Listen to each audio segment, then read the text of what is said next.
மகன் தூய ஆவியாரின் பெயராலே. நம் ஆண்டவராகிய இயேசு கிறிஸ்துவின் அருளும் கடவுளின் அன்பும் தூய ஆவியாரின் நட்புறவும் உங்கள் அனைவரோடும் இருப்பதாக.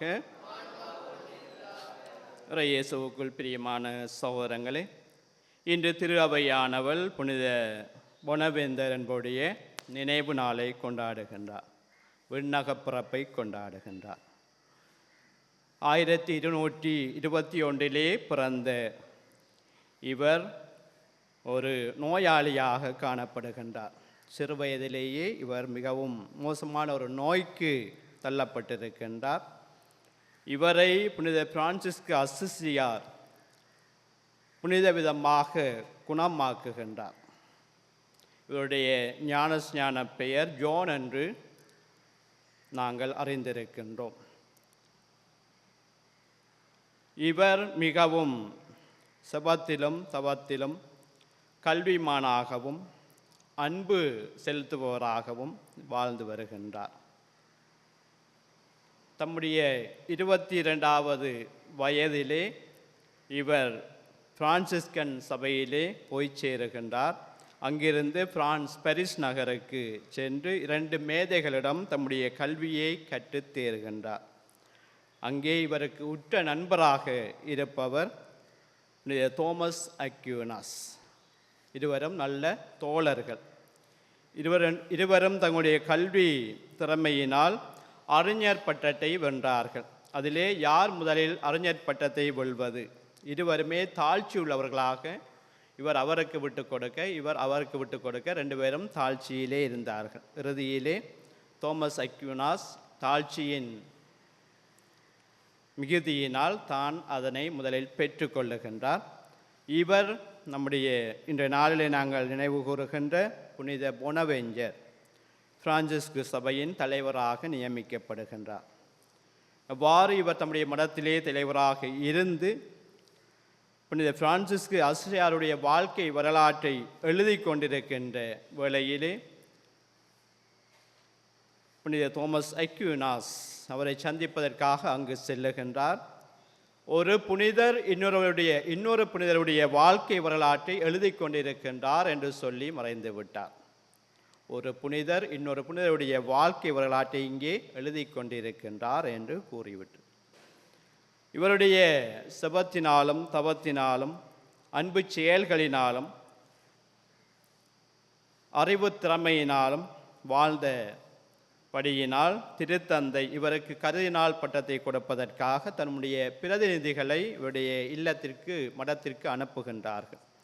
அங்கே அவர்கள் சென்று இவரை தேடுகின்ற பொழுது அவரை காணவில்லை. எல்லா இடமும் தேடி இறுதியாக சமையலறையிலே பார்க்கின்ற பொழுது சமையல் கட்டிலே அவர் சமையல் பாத்திரங்கள் கழுவிக்கொண்டும் சாப்பிட்ட பிளேட்டுகள் தட்டுகளை கழுவிக்கொண்டும் மிக சாதாரண ஒரு எளிமையான வாழ்வு வாழ்ந்தவராக அங்கே காணப்படுகின்றார். ஆகவே பிரதிநிதிகள் வந்திருப்பத நோக்கத்தை அறிந்த அவர் அந்த தொப்பியை திருத்தந்தை கொடுத்து அனுப்பிய கர்தினாலுக்குரிய அந்த தொப்பியை மரத்திலே வைத்து விட்டு செல்லுங்கள், தொங்க விட்டு செல்லுங்கள் என்று மிகவும் பணிவோடும் தாழ்மையோடும் கேட்டுக்கொண்டார். இறுதியிலே இவர் இறக்கின்ற வேளையிலே தம்முடைய அந்த பொறுப்பை பதவியை துறந்து சாதாரண ஒரு எளிமையான மனிதராகத்தான் அவர் அங்கே இறக்கின்றார். 1274 இவர் இறைவனடி சேருகின்றார். பெரும் பெரும் செயல்களை செய்து இவர் இந்த இடத்திற்கு உயரவில்லை. மாறாக சிறு சிறு செயல்களை பொறுப்புணர்வுடனும் சிறப்புடனும் அக்கறையோடும் செய்து இவர் இந்த நிலைக்கு உயர்த்தப்பட்டு இன்று பெரும் புனிதராக இருக்கின்றார். ஆகவே இவர்களிடம் நாமும் நம்முடைய தேவைகளை வேண்டி பெற்றுக்கொள்வதோடு எளிமையான வாழ்க்கை வாழவும் அன்பின் வாழ்க்கை வாழவும் இந்த புனிதரிடம் நாங்கள் திருப்பலியிலே வேண்டுவோம். எல்லாம் வல்ல இறைவனிடமும் சகோதர சகோதரிகளே உங்களிடமும் நான் பாவி என்று ஏற்றுக்கொள்ளுகின்றேன். ஏனெனில் சிந்தனையாலும் சொல்லாலும் செயலாலும் கடமை தவறியாலும் பாவங்கள் பல செய்தேன். என் பாவமே என் பாவமே என் பெரும் பாவமே. ஆகியால் எப்பொழுதும் கன்னியான புனித மரியாவையும் வானதூதர் புனிதர் அனைவரையும் சகோதர சகோதரிகளே உங்களையும் நம் இறைவனாகிய ஆண்டவரிடம் எனக்காக எல்லாம் வல்ல இறைவன் நம் மீது இரக்கம் வைத்து நம் பாவங்களை மன்னித்து நம்மை நிலை வாழ்வுக்கு அழைத்துச் செல்வாராக. ஆண்டவரே இரக்கமாயிரம். கிறிஸ்துவே இரக்கமாயிரம். ஆண்டவரே இரக்கமாயிரம். செபிப்போமாக. எல்லாம் வல்ல இறைவா, ஆயரான புனித பொனவெந்தரின் விண்ணக பிறப்பு விழாவை கொண்டாடும் நாங்கள் அவருடைய மாண்புமிக்க அறிவாற்றலால் பயனடைய உம்மை வேண்டுகின்றோம். இவ்வாறு அவருடைய அன்பின் ஆர்வத்தை நாங்கள் என்றும் பின்பற்றுவோமாக. உம்மோடு தூயாவின் ஒன்றிப்பில் இறைவனாய் என்றென்றும் வாழ்ந்து ஆட்சி செய்கின்ற ஆண்டவரும் திருமகனுமாகிய இயேசு கிறிஸ்து வழியாக உம்மை மன்றாடுகின்றோம். இறைவாக்கினர் எசாயா நூலிலிருந்து வாசகம். எண்ணற்ற உங்கள் பலிகள் எனக்கு எதற்கு என்கிறார் ஆண்டவர். ஆட்டுக்கிடாய்களின் எரிப்பலிகளும் கொளுத்த விலங்குகளின் கொழுப்பும் எனக்கு போதும் என்றாகிவிட்டன. காளைகள், ஆட்டுக்குட்டிகள், வெள்ளையாட்டுக்கிடாய்கள் இவற்றின் இரத்தத்திலும் எனக்கு நாட்டமில்லை. நீங்கள் என்னை வழிபட என் திருமுன் வரும்போது இவற்றை எல்லாம் கொண்டு வந்து என் கோவில் முற்றத்தை மிதிக்க வேண்டுமென்று கேட்டது யார்? இனி காணிக்கைகளை வீணாக கொண்டு வர வேண்டாம். நீங்கள் காட்டும் தூபம் எனக்கு அருவருப்பையே தருகிறது. நீங்கள் ஒழுங்கீனமாக கொண்டாடும் அமாவாசை, ஓய்வு நாள், வழிபாட்டு கூட்டங்களை நான் சகிக்க மாட்டேன். உங்கள் அமாவாசை திருவிழா கூட்டங்களையும் என் உள்ளம் வெறுக்கிறது. அவை என்மேல் விழுந்த சுமையாயின. அவற்றை சுமந்து சோர்ந்து போனேன். என்னை நோக்கி உங்கள் கைகளை நீங்கள் உயர்த்தும் போது பாராமுகத்தினராய் நான் இருப்பேன். நீங்கள் தொடர்ந்து மன்றாடினாலும் நான் செவி கொடுப்பதில்லை. உங்கள் கைகளோ இரத்த கரியால் நிறைந்திருக்கின்றன.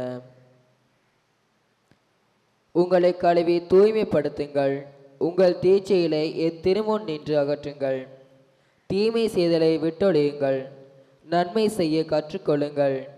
நீதியை நாடி தேடுங்கள். ஒடுக்கப்பட்டோருக்கு உதவி செய்யுங்கள். திக்கற்றவருக்கு நீதி வழங்குங்கள். கைம்பெண்ணுக்காக வழக்காடுங்கள். இது ஆண்டவர் வழங்கும் அருள்வாக்கு. உங்கள் பல்லவியாக தம் வழியை செம்மைப்படுத்துவோர் கடவுள் தரும் மீட்பை கண்டடைவர். தம் வழியை செம்மைப்படுத்துவோர் கடவுள் தரும் மீட்பை கண்டடைவர். தம் வழியை செம்மைப்படுத்துவோர் கடவுள் தரும் மீட்பை கண்டடைவர். நீங்கள் கொண்டு வரும் பலிகளை முன்னிட்டு நான் உங்களை கண்டிக்கவில்லை.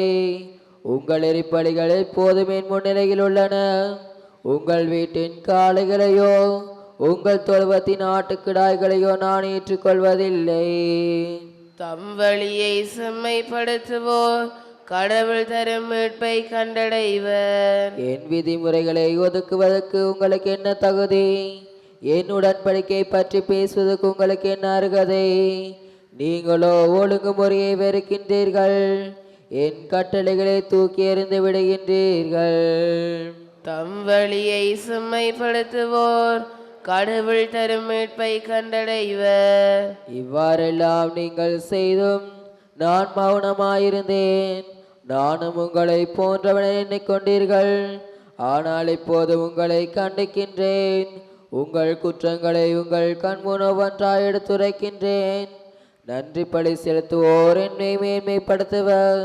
தம் வழியை செம்மைப்படுத்துவோர் கடவுளான் நான் அருளும் மீட்பை கண்டடைவர். தம் வழியை செம்மைப்படுத்துவோர் கடவுள் தரும் மீட்பை கண்டடைவர். அல்லேலூயா, அல்லேலூயா,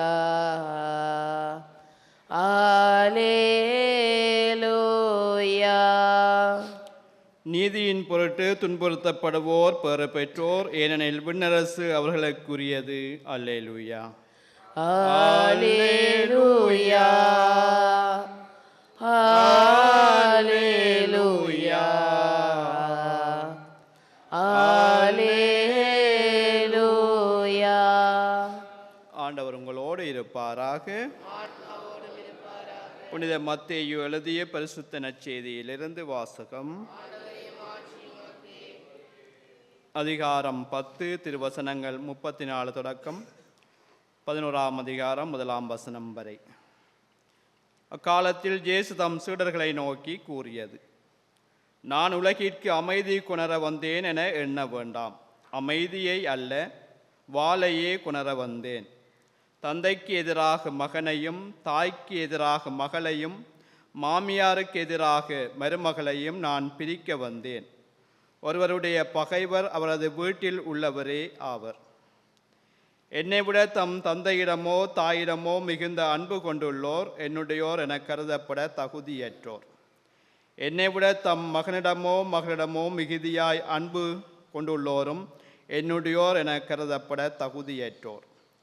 தம் சிலுவையை சுமக்காமல் என்னை பின்பற்றி வருவோர் என்னுடையோர் என கருதப்பட தகுதியற்றோர். தம் உயிரை காக்க விரும்புவோர் அதை இழந்து விடுவர். என் பொருட்டு தம் உயிரை இழப்போரோ அதை காத்து கொள்வர். உங்களை ஏற்றுக்கொள்பவர் என்னை ஏற்றுக்கொள்ளுகிறார். என்னை ஏற்றுக்கொள்பவரோ என்னை அனுப்பியவரையே ஏற்றுக்கொள்ளுகிறார். இறைவாக்கினர் ஒருவரை அவர் இறைவாக்கினர் என்பதால் ஏற்றுக்கொள்பவர் இறைவாக்கினருக்குரிய கைமாறு பெறுவர். நேர்மையாளர் ஒருவரை அவர் நேர்மையாளர் என்பதால் ஏற்றுக்கொள்பவர் நேர்மையாளருக்குரிய கைமாறு பெறுவர். இச்சிறியோருள் ஒருவருக்கு அவர் என் சீடர் என்பதால் ஒரு கிண்ணம் குளிர்ந்த நீராவது கொடுப்பவரும் தம் கைமாறு பெறாமல் போகார் என உறுதியாக உங்களுக்கு சொல்லுகிறேன். இயேசு தம் 12 சீடருக்கும் அறிவுரை கொடுத்து முடித்ததும் பக்கத்து ஊர்களில் கற்பிக்கவும் நற்செய்தியை அறிவிக்கவும் அவ்விடம் விட்டு அகன்றார். இது வாழ்வு தரும் கிறிஸ்துவின் நற்செய்தி. இயேசுவுக்குள் பிரியமான சகோதரங்களே, விவிலியத்திலே நாங்கள் பல்வேறு பகுதிகளை வாசிக்க கேட்டிருக்கின்றோம். விவிலியத்திலே நாங்கள் வாசித்த பெரும்பாலான பகுதிகள் எங்களுக்கு அமைதியை ஆறுதலை தருவதாகத்தான் நாங்கள் இவ்வளவு காலமும் பார்த்திருக்கின்றோம். விவிலியத்தின் ஏராளமான பகுதிகள் நமக்கு ஆறுதலை தரக்கூடியனவையாக இருந்தாலும் ஒரு சில பகுதிகள் நமக்கு நம்மில் கலக்கத்தை உண்டு பண்ணக்கூடியதாக இருக்கின்றது. அதில் ஒரு பகுதி தான் நாங்கள் இப்பொழுது வாசிக்க கேட்ட இந்த நற்செய்தியாக இருக்கின்றது. குடும்பத்தில் ஒருவரை மற்றவருக்கு எதிராக திருப்ப வந்ததாக இயேசு கூறுகின்றார். அதாவது குடும்பத்திலே பிரிவினையை உண்டாக்க வந்ததாக இயேசு இந்த நற்செய்தியிலே குறிப்பிடுகின்றார்.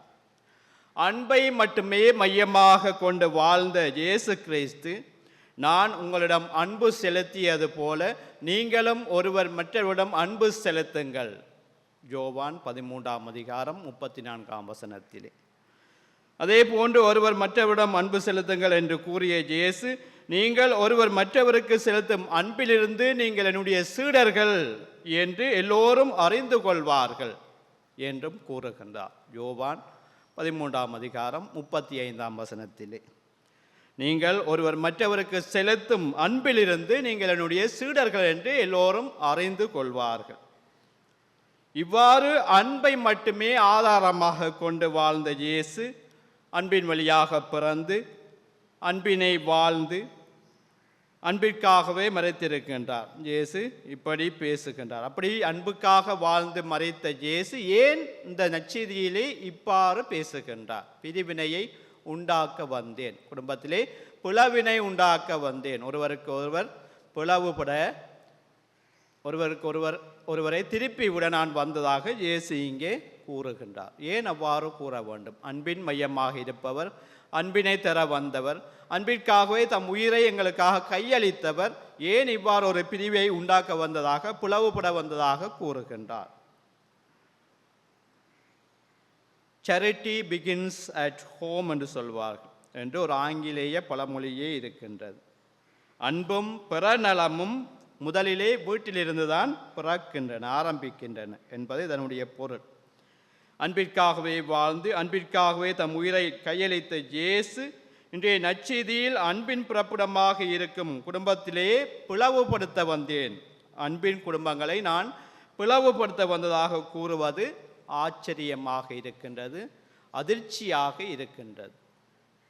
அன்பை வாழுங்கள், ஒருவர் அன்பு செய்யுங்கள், நான் விட்டு சென்ற அன்பை நீங்கள் மற்றவரிடம் செலுத்துங்கள், என்னை அன்பு செய்வது போல் நீங்கள் உங்கள் அயலாரை அன்பு செய்யுங்கள் என்று சொல்லிய இயேசு இங்கே அன்பின் குடும்பமாக இருக்கின்றவர்களை பிளவுபடுத்த அன்பின் பிறப்பிடமான குடும்பங்களை பிளவுபடுத்த வந்ததாக இங்கே அவர் கூறி நிற்கின்றார். அதிர்ச்சியும் ஆச்சரியம் தரக்கூடியதாக இருக்கின்றது. ஏன் அவ்வாறு அவர் கூற வேண்டும்? இன்றைய நற்செய்தியில் அன்பின் பிறப்பிடமாக இருக்கும் குடும்பத்திற்கு பிளவுபடுத்த வந்ததாக அவர் கூறுகின்ற பொழுது அதற்கு விளக்கமாக இந்த குழப்பத்திலிருந்து எங்களை நிதானப்படுத்துவதற்காக, இந்த குழப்பத்திலிருந்து நாங்கள் விடுதலை பெறுவதற்காக, இந்த குழப்பத்திலிருந்து நாங்கள் சரியான பதிலை பெற்றுக்கொள்வதற்காக இன்றைய முதலாம் வாசகத்திலே நாங்கள் பார்க்கின்றோம்.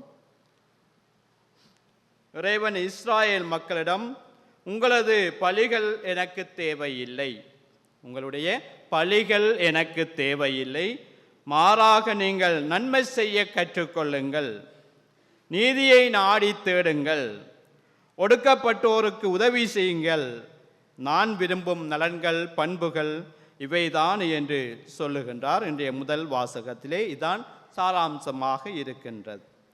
வேறு வகையிலே சொல்ல போனால் இறைவன் இஸ்ராயேல் மக்களிடம் எதிர்பார்ப்பதெல்லாம் சமூக அன்பும் அந்த சமூக அன்பிலிருந்து புறப்படுகின்ற சமூக அக்கறையுமே என்று கூட நாங்கள் சொல்லலாம். இந்த சமூக அன்பும் இந்த சமூக அன்பின் மட்டில் புறப்படுகின்ற சமூக அக்கறையும் ஒரு மதத்திற்கு மிகவும் முக்கிய ஒன்றாக, மதத்தின் நோக்கமாகவும் தனிமனித வளர்ச்சிக்கு உச்சக்கட்டமாகவும் இது அமைந்திருக்கின்றது. எது? சமூக அன்பும் அந்த சமூக அன்பினால் புறப்படுகின்ற சமூக அக்கறையும் தான் ஒரு மதத்தினுடைய நோக்கமாகவும் தனிமனித வளர்ச்சியின் உச்சக்கட்டமுமாக இருக்கின்றது. பல நேரங்களில் இப்படிப்பட்ட சமூக அக்கறையுள்ள நிலைக்கு ஒரு மனிதன் கடந்து வருவதற்கு சில வேளைகளில் முதல் தடையாக இருப்பது அவரவர் குடும்பங்களாக இருக்கின்றது.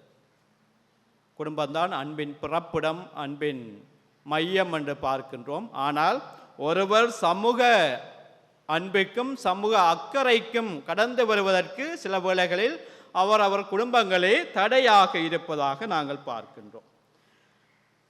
அன்பை கற்றுத்தரும் நம் குடும்பங்கள் அந்த அன்பு தம் குடும்பத்தை தாண்டி வெளியிலே சென்று விடக்கூடாது என்று எதிர்பார்க்கின்றார்கள். அன்பினை கற்றுத்தருகின்ற ஒவ்வொரு குடும்பங்களும் அந்த அன்பு தன்னுடைய குடும்பத்துக்குள்ளேயே இருக்க வேண்டும், குடும்பத்தை தாண்டி அது சென்று விடக்கூடாது என்று அவர்கள் அங்கே ஒரு தடையாக இருக்கின்றார்கள்.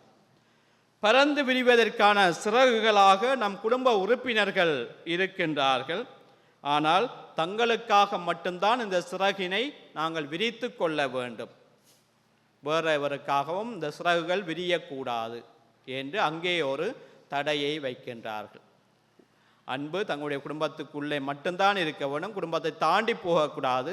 நீங்கள் விரிக்கின்ற சிறகுகள் தங்களுக்குள்ள மட்டும்தான் இருக்க வேண்டுமே ஒழிய குடும்பத்தை தாண்டி நாங்கள் வெளியிலே அந்த சிறகினை, அன்பென்ற சிறகினை விரித்து விடக்கூடாது. சமூக அன்பினை, சமூக அக்கறையினை நாங்கள் குடும்பத்தை விட்டு வெளியே கொண்டு செல்லக்கூடாது என்று சொல்லி அங்கே அவர்கள் தடை விதிக்கின்றார்கள். இங்குதான் அந்த பற்று என்ற ஒரு பொசசிவ்னஸ் சொல்லுவாங்க, உள்ளே நுழைகின்றது. அன்பு வேறு, பற்று வேறு. ஆனால் இயேசு அன்புக்கு எதிரானவர் அல்ல, இயேசு பற்றுக்கு எதிரானவர். பற்று என்று நாங்கள் பார்க்கின்ற பொழுது இந்த பற்று பறந்து விரிந்து ஏராளமான மனிதர்களை தன்வசப்படுத்தி விடுகின்றது. தொடக்கத்தில் தனி மனித அன்பு, அதைத் தொடர்ந்து சமூக அன்பு என்று விரிவதுதான் மானிடத்தன்மை. ஆனால் பற்றோ அவ்வாறு அல்ல. ஒரு மனிதனை பறந்து விரிவதை அது தடுத்து முற்றுப்புள்ளி வைத்து விடுகின்றது. அன்பு பறந்து விரிய விடுகின்றது. பற்று என்ன செய்கின்றது? ஒரு மனிதன் பறந்து விரிந்து சிறகை விரிக்க அது தடையாக இருந்து அவனுக்கு ஒரு முற்றுப்புள்ளியை வைத்து விடுகின்றது. பற்று ஒரு நபரை குடும்பத்தில் சிக்க வைத்து விடுகின்றது. எது சரி எது பிழை என்று சிந்திக்க அவனை விடுவதில்லை. நன்மைகளை செய்ய அவனை தடுக்கின்றது. ஆகவே அங்கே அவன் அன்புக்கு எதிரானவனாக மாறிவிடுகின்றான். இயேசு ஒருபோதும் அன்புக்கு எதிரானவர் அல்ல. ஆனால் பற்று எவ்வகையானதாக இருந்தாலும், அது பொருள் சார்ந்ததாக இருந்தாலும், அல்லது பணம் சார்ந்ததாக இருந்தாலும், அல்லது பதவி சார்ந்ததாக இருந்தாலும், அல்லது நபர்கள் சார்ந்ததாக இருந்தால் நாங்கள் எங்கே பற்று வைக்கின்றோம்? பணத்தின் மீதா, பதவியின் மீதா, நபர்கள் மீதா, பொருள்கள் மீதா? ஆனால் இறைவன் எதில் நாங்கள் பற்று வைத்தாலும் அதற்கு எதிரானவராக இருக்கின்றார். ஆகவே அன்பு வைப்பது தவறல்ல, நீங்கள் பற்று கொள்வதுதான் தவறு. இந்த பற்று உங்களை ஒரு குடும்ப பாசத்திற்குள் சிக்க வைத்து அதிலிருந்து உங்களை வெளிவர விடாமல் தடுக்கின்றது தான் இந்த பற்று. ஆகவே அன்புக்கும் பற்றுக்கும் அங்கே வேறுபாடு, வித்தியாசம் இருக்கின்றது. நீங்கள் அன்பு கொண்டவர்களாக வாழுங்கள், ஆனால் அந்த அன்பை பற்று என்ற ஒரு வளையத்திற்குள், வட்டத்திற்குள் அடைத்து வைக்காதீர்கள், அடைத்து விடாதீர்கள். அது தவறானதாக, ஆபத்தானதாக வந்து முடிந்து விடுகின்றது. விஞ்ஞானிகள் விண்ணிலே ரொக்கெட்டை ஏவுகின்றார்கள். அந்த ரொக்கெட் விண்வெளியை நோக்கி போவதற்கு அங்கே ஒரு எரிபொருள் கலனை இணைக்கின்றார்கள். அந்த எரிபொருள் கலன் தான் புவியீர்ப்பு விசையின் எதிர்ப்பு சக்திகளை தாண்டி அந்த விண்கலத்தை, அந்த ரொக்கெட்டை விண்ணுக்கு இழுத்து செல்லுகின்றது, அழைத்து செல்லுகின்றது. அதற்கு சாதகமாக உதவியாக இருப்பது இந்த எரிபொருள் கலன். ஒரு குறிப்பிட்ட புவியீர்ப்பு விசையை தாண்டிய பிற்பாடு இந்த எரிபொருள் கலன் அந்த ஏவுகணையிலிருந்து துண்டிக்கப்படுகின்றது. அதன் பிறகு அது பாதுகாப்பாக அந்த சேர வேண்டிய இடத்திற்கு அந்த ராக்கெட் சென்று அடைகின்றது. சில வேளை தொழில்நுட்ப கோளாறுகள் காரணமாக இந்த எரிபொருள் கலன் அந்த ராக்கெட்டிலிருந்து துண்டிக்க தவறுகின்ற பொழுது மேலே செல்ல வேண்டிய இந்த ராக்கெட் பூமியை நோக்கி வந்து விழுந்து விடுகின்றது. அந்த எரிபொருள் கலனை சரியாக கையாளாத போது, அந்த எரிபொருள் கலனை சரியான முறையில் நாங்கள் கையாளாத போது அந்த ஏவுகணை மேலே செல்வதில்லை, அந்த ராக்கெட் பூமியை நோக்கி வந்து விழுந்து விடுகின்றது, ஃபெயிலியர் ஆகி விடுகின்றது. அதுபோன்றுதான் எங்களுடைய அன்பும் இந்த பற்றும். அன்பை நாங்கள் சரியான முறையில் கையாளுகின்ற பொழுது நாங்கள் தாழ்ச்சி உள்ளவர்களாக, இறைவனுக்கு ஏற்புடையவர்களாக, அன்பின் மக்களாக, பொறுமையுள்ளவர்களாக, சாந்தம் உள்ளவர்களாக நாங்கள் மற்றவர்களுக்கு உதவி செய்கின்ற மனப்பான்மையோடு வாழ முடியும். ஆனால் இந்த அன்பினை நாங்கள் சரியாக கையாளாமல் பற்றி என்ற அந்த பொருளுக்குள் நாங்கள் தள்ளப்படுகின்ற பொழுது நாங்கள் பறந்து விரிய முடியாது, சமூக அன்பினை கொடுக்க முடியாது, சமூக அக்கறை உள்ளவர்களாக நாங்கள் வாழ முடியாது. எங்களுடைய வாழ்க்கையை ஒரு வட்டத்திற்குள் நாங்கள் அடிமைப்படுத்திவிட்டு அதிலே நாங்கள் சிக்கி தவிக்க நேரிடுகின்றது. ஆகவே அன்பு என்றால் என்னவென்று நாங்கள் கற்று கொடுத்து நம்மை உயர்த்துகின்ற குடும்பங்களே அன்பின் அடுத்த பரிமாணமாகிய அந்த உலகம் என்கின்ற அந்த குடும்பத்திற்குள் நுழைய விடாமல் தடுத்து விடுகின்றது. அன்பு என்றால் என்னவென்று கற்றுக் கொடுக்கின்ற நம்முடைய குடும்பங்களே அன்பின் அடுத்த கட்டமாகிய அந்த உலக குடும்பத்திற்குள் நாங்கள் நுழைந்து சமூக அக்கறை உள்ளவர்களாக, சமூக அன்புள்ளவர்களாக வாழ்வதற்கு தடையாக அங்கே மாறிவிடுகின்றது. ஆகவே இவ்வாறு நமக்கு நேர்ந்து விடாமல் நம் அன்பின் தன்மையில் விரிவடைவதற்கு யார் குறுக்கே வந்தாலும் அவர்களை தள்ளி வைக்க வேண்டும் என்றுதான் இறைவன் விரும்புகின்றார். அதையே இந்த நற்செய்தியாக எங்களுக்கு சொல்லுகின்றார். தாய்க்கு எதிராக மகனையும், தாய்க்கு எதிராக மகளையும், தந்தைக்கு எதிராக மகனையும், மாமியாருக்கு எதிராக மருமகளையும், மாமனாருக்கு எதிராக மருமகனையும் பிரிக்கவே வந்தேன் என்று நற்செய்தியிலே இயேசு கூறுவது இதுதான். யாரெல்லாம் தடைகளாக அவர்கள் வளர விடாமல், பரவ விடாமல், சமூக அன்பில்லாமல், சமூக அக்கறை இல்லாமல் வாழ தடையாக இருக்கின்றார்களோ அவர்களையெல்லாம் தள்ளி வைத்துவிட்டு நீங்கள் அன்பின் மக்களாக என்னை நாடுங்கள், தேடுங்கள் என்பதைத்தான் இறைவன் இன்றைய நற்செய்தியிலே எங்களுக்கு குறிப்பிடுகின்றார். அன்புக்கு எதிரானவர் அல்ல, மாறாக அவர் பற்றுக்கு எதிரானவர் என்பதை நாங்கள் சிந்தித்து எங்களுடைய வாழ்க்கையை பற்று என்ற இதிலே தொலைத்து விடாமல் அன்பின் மக்களாக வாழ இந்த திருப்பலியிலே நாங்கள் மன்றாடி செபிப்போம். ஏழை என்னை காணிக்கையாக தருகின்றேன் தெய்வமே, ஏற்றுக்கொள்ளுமே, ஏற்றுக்கொள்ளுமே. என் உயிரும் உடலும் உள்ளமும் சிந்தனையும் செயலும் என் உணர்வுகள் உறவுகள் என்னில் உள்ள திறமைகள் என் உயிரும் உடலும் உள்ளமும் சிந்தனையும் செயலும் என் உணர்வுகள் உறவுகள் என்னில் உள்ள திறமைகள் யாவுமுந்தன் கருணையின் கோடைகள் தந்தாய் ஏற்றுக்கொள் யாவுமுந்தன் கருணையின் கோடைகள் தந்தாய் ஏற்றுக்கொள் தந்தாய் ஏற்றுக்கொள்.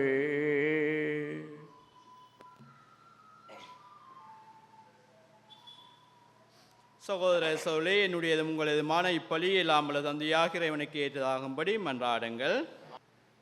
ஆண்டவரே, உம்மை நோக்கி மன்றாடும் திரு அவையின் காணிக்கைகளை கண்ணோக்கி ஏறலும் உமது நம்பிக்கையாளர் புனிதத்தில் வளர உதவும் உணவாக இவற்றை மாற்றியருள்வீராக. எங்கள் ஆண்டவராகிய கிறிஸ்து வழியாக உம்மை மன்றாடுகின்றோம். ஆண்டவர் உங்களோடு இருப்பாராக. இதயங்களை மேலே எழுப்புங்கள். நம் இறைவனாகிய ஆண்டவருக்கு நன்றி கூறுவோம். ஆண்டவரே, தூயவரான தந்தையே, என்றும் உள்ள எல்லாம் வல்ல இறைவா, எங்கள் ஆண்டவராகிய கிறிஸ்து வழியாக என்னாலும் எவ்விடத்திலும் நாங்கள் உமக்கு நன்றி செலுத்துவது மெய்யாகவே தகுதியும் நீதியுமாகும், எங்கள் கடமையும் மீட்புக்குரிய செயலுமாகும். ஏனெனில் புனித பொனவெஞ்சர் உடைய விழாவில் உமது திரு அவை மகிழ்ந்திருக்கச் செய்கின்றீர். அவருடைய இறைப்பற்று மிக்க வாழ்க்கை நெறியின் எடுத்துக்காட்டால் அதற்கு வலுவூட்டுகின்றீர். அவருடைய படிப்பினையால் பயிற்றுவிக்கின்றீர். அவருடைய மன்றாட்டால் பாதுகாத்து வருகின்றீர். ஆகவே வானதூதர் அணிகளோடு புனிதரின் பெருந்திரரோடும் சேர்ந்து நாங்கள் உம்மை புகழ்ந்து பாடி ஒரே குரலாய் சொல்வதாவது: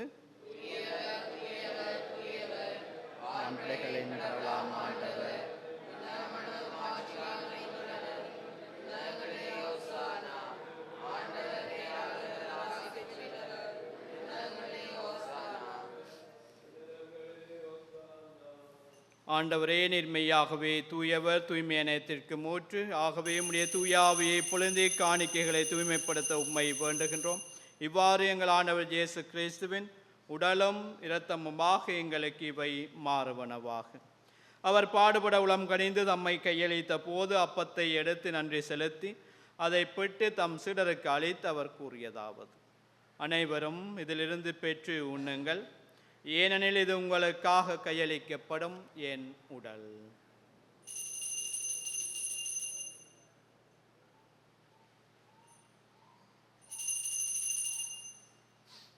அவ்வண்ணமே உணவு திருவிருந்தை அருந்திய பின் கிண்ணத்தையும் எடுத்து மக்கு நன்றி கூறி தம் சீடர்களுக்கு அளித்து அவர் கூறியதாவது: அனைவரும் இதிலிருந்து பெற்று பருகுங்கள், ஏனெனில் இது புதிய நிலையான உடன்படிக்கைக்குரிய என் இரத்தத்தின் கிண்ணம். இது பாவ மன்னிப்புக்கென்று உங்களுக்காகவும் பலருக்காகவும் சிந்தப்படும். இதை என் நினைவாக செய்யுங்கள்.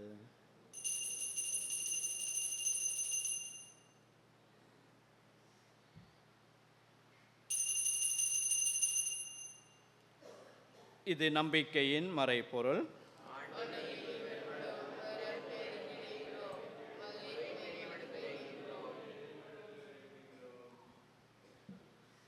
ஆகவே ஆண்டவரே, நாங்கள் கிறிஸ்துவின் இறப்பினையும் உயிர்ப்பினையும் நினைவு கூர்ந்து வாழ்வு தரும் அப்பத்தையும் மீட்பளிக்கும் கிண்ணத்தையும் உமக்கு ஒப்புக் கொடுக்கின்றோம். திருமுனின்று உமக்கு ஊழியம் புரிய தகுந்தவனை எங்களை ஏற்றுக்கொண்டீர். எனவே உமக்கு நன்றி செலுத்துகின்றோம். மேலும் கிறிஸ்துவின் உடலிலும் இரத்தத்திலும் பங்கு கொள்ளும் எங்களை தூய ஆவியார் ஒன்று சேர்க்க வேண்டும் என உம்மை தாழ்மையுடன் மன்றாடுகின்றோம். ஆண்டவரே, உலகெங்கும் பரவியிருக்கும் அது திரு அவையின் நினைவு கூர்ந்தரலும் எங்கள் திருத்தந்தை பிரான்சிஸ், எங்கள் ஆயர் ஜஸ் ஞான பிரகாசம், எல்லா திருநிலையினர் ஆகிய அனைவரோடும் மது திரு அவை அன்பில் நிறைவு பெறச் செய்தரலும்.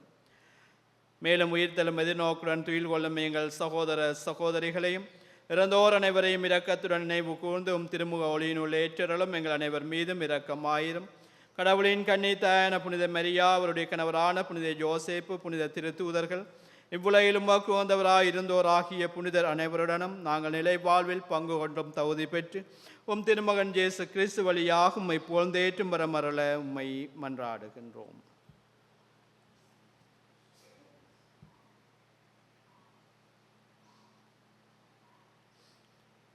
இவர் வழியாக இவரோடு இவரில் எல்லாம் வல்ல இறைவனாகிய தந்தையே, தூய ஆவியாரின் ஒன்றிப்பில் எல்லா புகழும் ஆட்சியும் என்றென்றும் உமக்கு உரியதே.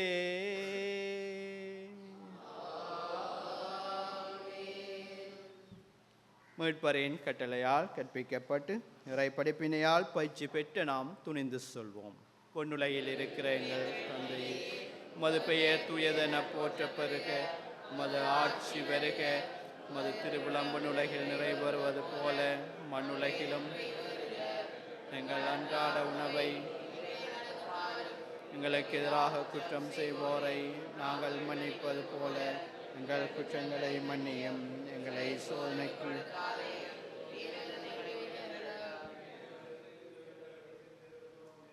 ஆண்டவரே, தீமை அனைத்திலும் இருந்து எங்களை விடுவித்து எங்கள் வாழ்நாளில் அமைதியை கனிவுடன் அருள உம்மை மன்றாடுகின்றோம்.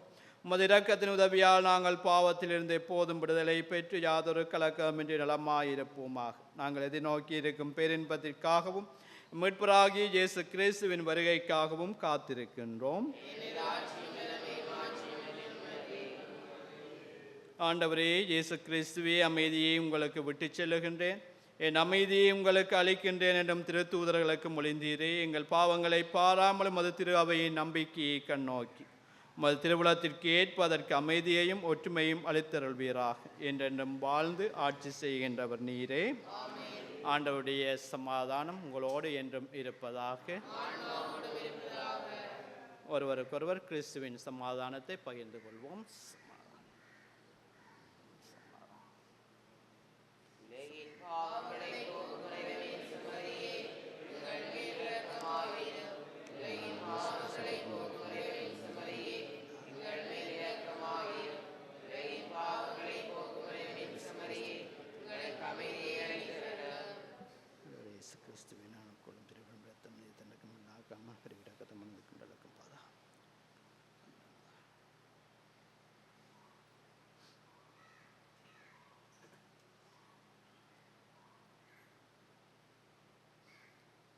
இதோ இறைவனின் செம்மறி, உலகின் பாவங்களை போக்குகின்றவர். செம்மறியின் விருந்துக்கு அழைக்க பெற்றோர் பெறு பெற்றோர்.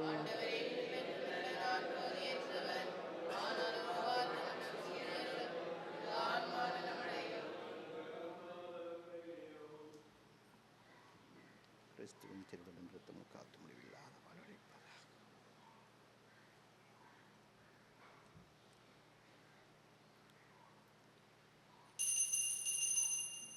சம்மதமே இறைவா, சம்மதமே தலைவா, உன் மாலையிலே ஒரு மலராகவும் பாலையிலே சிறு மணலாகவும் வாழ்ந்திட சம்மதமே இறைவா, மாறிட சம்மதமே, சம்மதமே இறைவா. தயங்கும் மனதுடைய நான் உனக்காகவே உன் பணிக்காகவே வாழ்ந்திட வரம் தருவாய். தயங்கும் மனதுடைய நான் உனக்காகவே உன் பணிக்காகவே வாழ்ந்திட வரம் தருவாய். கருவாக என்னை படைத்து உயர் கண்மணியாய் என்னை வளர்த்து, கருவாக என்னை படைத்து உயர் கண்மணியாய் என்னை வளர்த்து, கரமதிலே உருப்பதித்து கருத்துடனே என்னை காக்கின்றாய். சம்மதமே இறைவா, சம்மதமே தலைவா. உன் மாலையிலே ஒரு மலராகவும் பாலையிலே சிறு மணலாகவும் வாழ்ந்திட சம்மதமே இறைவா, மாறிட சம்மதமே, சம்மதமே இறைவா. மலை போல் நான் கணித்த பெரும் காரியமும் உயர் காவியமும் மறைந்தே போனது. மலை போல் நான் கணித்த பெரும் காரியமும் உயர் காவியமும் மறைந்தே போனது.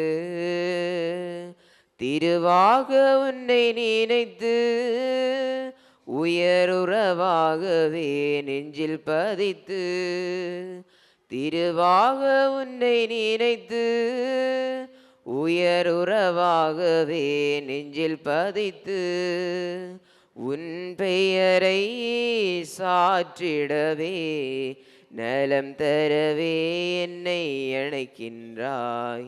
சம்மதமே இறைவா, சம்மதமே தலைவா. உன் மாலையிலே ஒரு மலராகவும் பாலையிலே சிறு மணலாகவும் வாழ்ந்திட சம்மதமே இறைவா, மாறிட சம்மதமே, சம்மதமே இறைவா. பெனா என்றால் நன்மைகள், பொனா என்றாலும் நன்மைகள், வந்தூரா என்றால் வரை இருக்கின்றன. ஆகவே பொன வெஞ்சர் என்று சொன்னால் திரு அவைக்கு நன்மைகள் வர இருக்கின்றன என்ற பெயர் அவருக்கு வழங்கப்பட்டிருக்கின்றது. ஆகவே இன்றைய புனிதர் பொனவெந்தரா அல்லது பொனவெஞ்சர் என்று சொல்லுவோம். நன்றியோடு மன்றாடுவோமாக.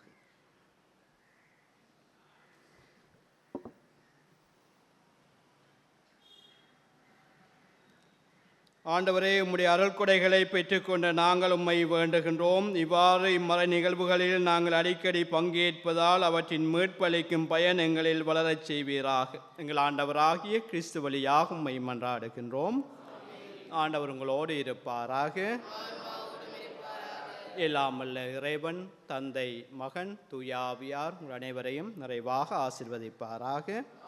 கிறிஸ்துவுக்கும் அயலவருக்கும் அன்பு பணிபுரிய சென்று வாழுங்கள்.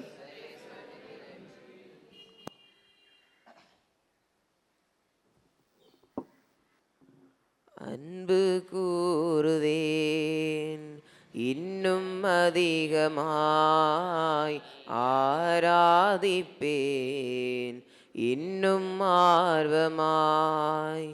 அன்பு கூறுவேன் இன்னும் அதிகமாய், ஆராதிப்பேன் இன்னும் ஆர்வமாய். உம்மை முழு உள்ளத்தோடு ஆராதிப்பேன், முழு பேலத்தோடு அன்பு கூறுவேன். ஆராதனை ஆராதனை ஆராதனை ஆராதனை ஆராதனை ஆராதனை ஆராதனை ஆராதனை. அன்பு கூறுவேன் இன்னும் அதிகமாய், ஆராதிப்பேன் இன்னும் ஆர்வமாய். அன்பு கூறுவேன் இன்னும் அதிகமாய், ஆராதிப்பேன் இன்னும் ஆர்வமாய். எபினேசரே எபினேசரே, இதுவரையில் உதவி நீரே. எபினேசரே எபினேசரே, நேசரே இதுவரையில் உதவி நீரே உம்மை முழு உள்ளத்தோடு ஆராதிப்பேன் முழு பேலத்தோடு அன்பு கூறுவேன் ஆராதனை ஆராதனை ஆராதனை ஆராதனை ஆராதனை ஆராதனை ஆராதனை ஆராதனை நித்திய ஸ்துதிக்குரிய பரிசுத்த நற்கருணைக்கு பக்தியாய் ஆராதனை எத்திசையும் புரிவோம் நித்திய ஸ்துதிக்குரிய பரிசுத்த நற்கருணைக்கு பக்தியாய் ஆராதனை எத்திசையும் புரிவோம் நித்திய ஸ்துதிக்குரிய பரிசுத்த நற்கருணைக்கு பக்தியாய் ஆராதனை எத்திசையும் புரிவோம்.